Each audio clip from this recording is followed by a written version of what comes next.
غوث پاک دریا کے کنارے جا رہے ہیں، ایک بڑھیا رو رہی ہے، بڑھیا بڑی عمر کی رو رہی. کیا ہوا؟ کون ہے آپ؟ فرمایا میں عبد القادر. اس نے کہا آپ غوث پاک ہو؟ فرمایا ہاں، میں نے اپنا بیٹا دولہا بنایا تھا، اپنا بیٹا میں نے دولہا بنایا تھا، بڑے ارمانوں سے اس کو سجایا تھا، کشتی میں بٹھایا تھا، دلہن لانے کے لیے بھیجا، آیا نہیں، انتظار کر رہی ہوں، برسوں گزر گئے، میرا بیٹا مجھے لا دو، میرا بیٹا مجھے لا دو. غوث پاک سے کہہ رہی ہے، کتابوں میں ہے 12 سال پہلے اس کے بیٹے کی بارات گئی تھی. کتنا عرصہ پہلے؟ اونچی ایک بار اور 12 سال کی ڈوبی ہوئی کی کوئی بوٹی ملنی تھی؟ ماں کہہ رہی ہے لا دو. غوث پاک نے ڈوبی ہوئی بارات واپس لوٹا دی. ڈوبی ہوئی بارات اونچی. ایک بار شہنشاہ بغداد حضور غوث پاک رحمت اللہ تعالی علیہ دریا کی طرف گزرے. وہاں ایک 90 سالہ بڑھیا کو دیکھا جو زار و قطار رو رہی تھی. ایک مرید نے بارگاہ غوثیت مآب میں عرض کی، یا مرشدی، اس ضعیفہ کا ایک اکلوتا خوبرو بیٹا تھا، بیچاری نے اس کی شادی رچائی، دولہا نکاح کر کے دلہن کو اسی دریا میں کشتی کے ذریعے اپنے گھر لا رہا تھا کہ کشتی الٹ گئی اور دولہا دلہن سمیت ساری بارات ڈوب گئی. اس واقعے کو آج 12 برس گزر چکے ہیں، مگر ماں کا جگر ہے، بیچاری کا غم جاتا نہیں. یہ روزانہ یہاں دریا پر آتی اور بارات کو نہ پا کر روک دھو کر چلی جاتی ہے.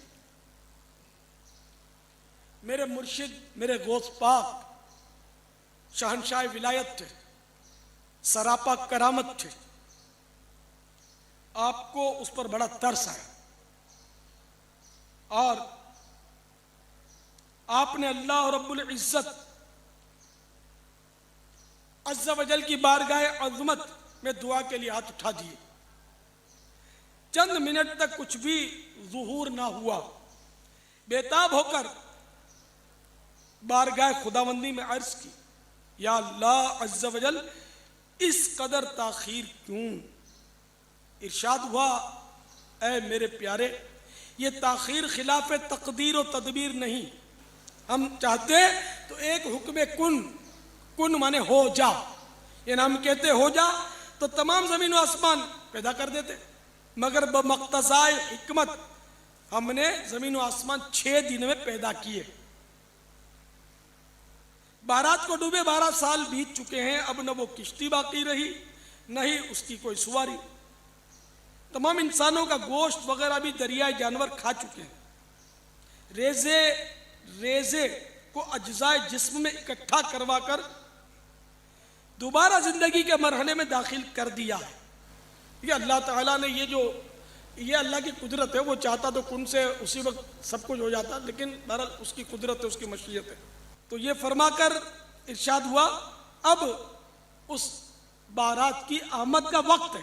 ابھی یہ کلام اختتام کو بھی نہ پہنچا تھا کہ یکایک وہ کشتی اپنے تمام تر ساز و سامان کے ساتھ معدولہ دلہن و باراتی سطح آب پر نمودار ہو گئی اور چند ہی لمحوں میں کنارے آ لگی. تمام باراتی سرکار بغداد حضور غوث پاک رحمت اللہ تعالی علیہ سے دعائیں لے کر خوشی خوشی اپنے گھر پہنچے. اس کرامت کو سن کر بے شمار کفار نے آ کر سیدنا غوث العظم علیہ رحمت اللہ الاکرم کے دست حق پرست پر اسلام قبول کر لیا. صلو علی الحبیب صلی اللہ تعالی علی محمد. قُلِ اللَّهُ يُحْيِيكُمْ ثُمَّ يُمِيتُكُمْ، اللہ تمہیں زندہ کرتا ہے وہی موت دیتا ہے، ثُمَّ يَجْمَعُكُمْ إِلَى يَوْمِ الْقِيَامَةِ، پھر قیامت دن بھی وہ تمہیں جمع کرے گا، لا ریب فیہ، جس میں کوئی شک نہیں ہے، وَلَٰكِنَّ أَكْثَرَ النَّاسِ لَا يَعْلَمُونَ، لیکن اکثر لوگ اس حقیقت سے ناواقف ہیں۔ اللہ نے فرمایا کہ بھئی یہ بتا دو کہ اللہ میں اور باقی ہستیوں میں یہ فرق ہے کہ وہ زندگی اور موت دیتے ہیں، تو لے آؤ ان کو۔ اللہ کے علاوہ کوئی زندگی اور موت دے سکتا ہے؟ نہیں دے سکتا۔ اگر کوئی کیسا کہتا ہے کہ دے سکتا ہے، اور جناب کس کس قسم کے جھوٹ، یعنی انہوں نے، یعنی وہ جی شیخ عبدالقادر جیلانی رحمۃ اللہ علیہ نے ایک ڈوبی ہوئی بارات جو ہے وہ مرنے کے اتنے سال بعد زندہ کر دی تھی۔ اللہ کے بندو توبہ کرو، قرآن پاک میں سورہ انبیاء کا پہلا رکوع ہے، 17واں پارہ پہلا صفحہ ہے۔ نبی صلی اللہ علیہ وآلہ وسلم کو کافر کہتے تھے، تم ہمیں یہ کہتے ہو نا اگلے نبیوں کے یہ معجزے کہ مردہ زندہ کرتے تھے، تم ہمیں مردہ زندہ کر کے بتاؤ پھر نبی مانیں گے۔ تو اللہ تعالیٰ نے فرمایا کہ ان سے فرما دو کہ معجزات اللہ کے پاس ہے، وہ کوئی معجزہ اس قسم کا نہیں۔ نبی صلی اللہ علیہ وسلم نے بھی کوئی مردہ نہیں کبھی زندہ کیا۔ حضرت عیسیٰ علیہ السلام کا قرآن میں ذکر آتا ہے کیونکہ ان کا معجزہ وہ تھا، ہمارے نبی کا معجزہ قرآن ہے، جیسا کہ موسیٰ علیہ السلام کا معجزہ عصا تھا۔ ویسے آپ صلی اللہ علیہ وسلم کے بہت معجزات ہیں بخاری مسلم میں، کہ مبارک انگلیوں سے پانی کے چشمے جاری ہو گئے، مبارک دعا سے چاند 2 ٹکڑے ہو گیا، مبارک پسینے سے خوشبو آتی تھی، یہ معجزات ہیں، مردہ زندہ کرنے والا نہیں ہے۔ تو یہ بعد کے لوگوں کے بارے میں آپ کلیم کر رہے ہیں کہ انہوں نے مردے زندہ کیے ہیں۔ آج بھی لیں کسی کو جو کہتا ہے نا مردہ زندہ کر سکتا ہے، تو ہم اسے شہید کر دیتے ہیں، اس کی اجازت سے وہ اپنے آپ کو زندہ کر کے بتائے۔ حضرت عیسیٰ نے بھی جو مردے زندہ کیے ہیں نا، وہ یہ نہیں تھے کہ وہ قبر سے نکال کے چلنا پھرنا شروع کر دیتے تھے، صرف اس وقت چونکہ طب بڑے زور پہ تھی، میڈیکل، تو اللہ تعالیٰ نے ان کی میڈیکل کو فیل کیا کہ کوئی ڈاکٹر کسی مردے کو نہیں زندہ کر سکتا۔ اللہ نے آیا ہوں میرا نبی اے جیڑا مردہ زندہ کرے گا، اور وہ صرف اتنا ہوتا تھا، قبر پہ گئے مردے کو زندہ کیا، وہ مردہ کہتا تھا کہ حضرت عیسیٰ اللہ کے نبی، واپس چلا جاتا تھا، بس اس سے زیادہ نہیں تھا زندہ ہوتا نا۔ سورۃ الانبیاء کی آیت نمبر 95 ہے، جو ایک دفعہ دنیا سے چلا گیا وہ واپس نہیں آ سکتا، ناٹ ایٹ آل، گیا دنیا میں واپس نہیں آ سکتا۔ اگر یہ بات ہوتی تو حضرت فاطمہ روتی روتی فوت کیوں ہوگی 6 مہینے کے اندر، کہ میں اپنے باپ کا چہرہ اب دوبارہ نہیں دیکھ سکوں گی۔ حضرت عائشہ حضور کی لاڈلی ترین بیوی، نبی علیہ السلام کی وفات کے بعد 47 سال تک زندہ رہی ہیں، اور کدھر زندہ رہی ہیں؟ اسی قبر والے حجرے کے 7 کمرے میں۔ میں کہتا ہوں کوئی ایک روایت دکھا دیں کہ انہوں نے نبی علیہ السلام کی کبھی زیارت کی ہو قبر کے اوپر۔ آج لوگ کہتے ہیں ہمارے گھر میں آ جاتے ہیں، کوڑ مارنے چھڑ دو اللہ دے بندے ہو، جھوٹ۔ سب سے زیادہ اگر کوئی حقدار تھا تو حضرت فاطمہ تھی، حضرت عائشہ تھی، مولا علی تھے، ان سے کوئی آپ کو بات نہیں ملے گی۔ یہ جتنی آپ کو باتیں بتاتے ہیں ساری بزرگ بابوں سے بتاتے ہیں، آپ کو حضرت ابو بکر کی کرامت نہیں بتا رہے ہوں گے اس قسم کی، کیا ہوتی نہیں ہے کرامت۔ ہم مانتے ہیں کرامت صرف یہ ہے کہ کسی کی دعا کی برکت سے کچھ ہو جائے، مرضی اللہ کی، کوئی کر کے نہیں دکھا سکتا۔ کوئی کر کے دکھا سکتا ہے تو میں نے کئی بار چیلنج کیا ہے، کوئی زندہ یا مردہ بزرگ، میں اپنا انجینئرنگ کا فارمولہ لکھ کے دیتا ہوں، وہ دیکھ کے پڑھ کے بتا دے۔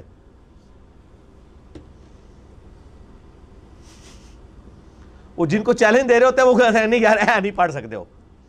اللہ تو پڑھ سکتا ہے نا، میں اگر کوئی فارمولہ لکھوں اللہ تو پڑھ سکتا ہے نا۔ اگر آپ مانتے ہیں کہ اللہ ان کو پڑھاتا ہے، اللہ ان کو سب کچھ دے، اللہ دیتا ہے تو پڑھن نہ پھر۔ اور میں تو اس سے بڑی بات کرتا ہوں، ان کی آپ نمازیں سنیں، یہ نماز بھی صحیح نہیں پڑھتے ہوتے۔ میں نے کئی لوگوں کی نمازیں سنی ہیں، نماز غلط پڑھ رہے ہوتے ہیں۔ ایو النبیوں کو میں نے بتایا نا، ادھر ایک بہت بڑے پیر صاحب تھے جیل میں نام نہیں لیتا، ایک دن میں نے ان کی نماز سنی، ہم وہ بھی شغل ملے میں بیٹھ گئے نماز سنانے کے لیے۔ نماز میں پڑھ رہے ہیں السلام علیکہ ایھا النبی، مرید ہزاروں ہیں جن کو انہوں نے جنت میں لے کے جانا ہے، نماز ایھا النبی 25-30 بندوں کی موجودگی میں۔ اور بھی بڑی غلطی تھی، یہ موٹی سی مجھے یاد رہ گئی، میں کہ یہ کیا پڑھ رہے ہیں؟ وہ بچپن سے نماز یاد کی تھی، اسی طرح چل رہی تھی، باقی عین ہا تو ہے ہی کوئی نہیں تھا نا، وہ تو چھڈ ہی دو، وہ تو میں گل ہی نہیں کہ میں زبر زیر کی غلطیاں ایھا النبی۔ اور یہ وہ ہیں جو کہہ رہے ہیں اسی جناب تہاڈا بیڑا تار دینا، نماز نہیں آتی، دعوے ہیں۔ میرے پاس کئی لوگ آتے ہیں نہیں وہ ہمارے سلسلے میں بیعت ہو جائیں، میں نے کہا آپ کا پیر مجھے صرف یہ 17 اذکار جو فرض نماز کے بعد کے ہیں نا وہ مجھے زبانی سنا دے، میں بیعت ہو جاؤں گا۔ آج تک دنیا کا کوئی پیر سامنے نہیں آیا، 17 اذکار ہیں فرض نماز کے بعد، لوگوں کو کتنے آتے ہیں؟ 4 یا 5. آیت الکرسی، تسبیح فاطمہ، اللہ اکبر، استغفر اللہ، اللہ منت سلام. تو آڑی تو گنتی مک جانی ہے 5 تو بعد. 17 اذکار لکھے ہوئے گرین کارڈ پہ جو نبی صلی اللہ علیہ وسلم کرتے تھے، دنیا کے کسی پیر کو نہیں آتے ہیں. وہ 24 اذکار بلو کارڈ پہ لکھے ہوئے ہیں جو صبح و شام کے اذکار ہیں نبی علیہ السلام کے. کتنی مشکل دعائیں ہیں بخاری مسلم میں، کسی پیر کو نہیں آتی ہیں. میں اس سے بڑا چیلنج کہتا ہوں، یہ دیکھ کے پڑھ کے بتا دیں. یہ اتنی مشکل عربی ہے کہ جس نے پہلی دفعہ پڑھی ہو وہ اس کو ایک دفعہ پڑھ کے صحیح پڑھ ہی نہیں سکتا. ابھی تک تو سارے فیل ہوئے ہیں. تو پھر یہ کہنا کہ ہم لوگوں کو نبی علیہ السلام تک پہنچاتے ہیں، تسی آپ تے پہنچے کوئی نہیں ہوئے ہو. اللہ تو بندے ہو، نبی علیہ السلام تک وہ پہنچا ہوا ہے جو نبی علیہ السلام کے طریقے پہ ہے، جو آپ نے فرمایا ہے، جو آپ نے وظیفے بتائے ہیں. باقی تو آپ کے خود ساختہ چیزیں ہیں، وہ جس طرح ہندوؤں کے ماننے والے اپنے کو کرتے ہیں، آپ کے ماننے والے آپ کو سکھا رہے ہیں. نبی علیہ السلام کے ساتھ کوئی تعلق نہیں ہے.